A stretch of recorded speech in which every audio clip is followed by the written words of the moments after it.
kembali. Dia ingat pesan ibunya. Ibunya bilang apa ya? Dia ingat-ingat. Ibu bilang apa ya? Ibunya bilang, jika bukan milikmu, jangan diambil. Itulah sikap yang jujur. Jadi tidak boleh ambil milik orang lain. Terus akhirnya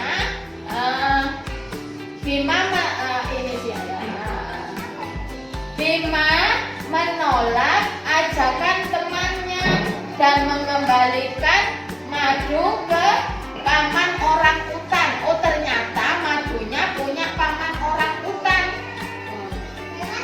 Nah, ini gambarnya orang utan. Orang utannya warna apa? Coklat. Beruang madunya warna apa? Hitam. Ini siapa? Rusa. Nah ya, si beruang madu. Siapa tadi? Bima. Tadi ini siapa? Rusa. Bima mengembalikan madunya ke paman orang utan. Oke. Nah, ini paman orang utan senang dan mengajak Bima dan teman-temannya untuk makan madu bersama mereka semua. Ya, akhirnya mereka semua bahagia.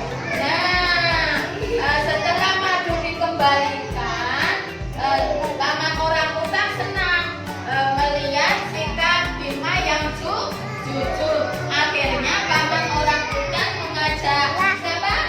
Bima, Enggar, dan Rusa untuk makan bersama-sama madu tersebut. Oke.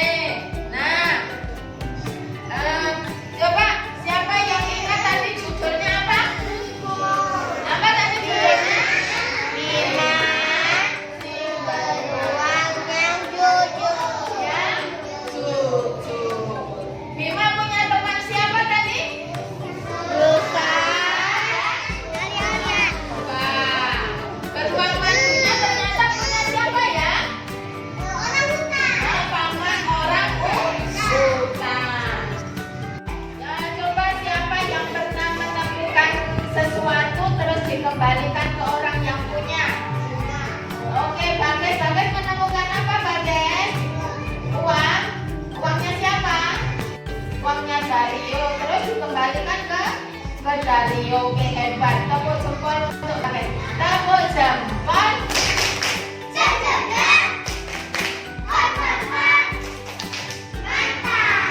Anak manis. Kita lanjutkan dengan kegiatan kita hari ini ya. Nanti anak-anak akan mewarnai gambar apa siapa tadi? Bima. Ya, Bima yang hidup di hutan Kalimantan. Nah, setelah mewarnai, nanti kita ada mencocokkan gambar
Cucu.